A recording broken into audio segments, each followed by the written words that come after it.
Now, it is Earth Day, and all this week we're sharing greener living tips brought to you by Junk King of Kansas City. Meal prepping is a great way to be eco-friendly, and here's how.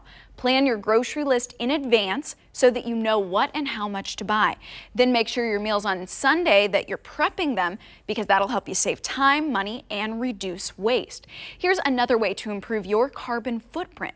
Junk King of Kansas City offers a quick and eco-friendly way to get rid of your unwanted items. Set up your appointment by calling 1-888-888-JUNK or go online to junk-king.com.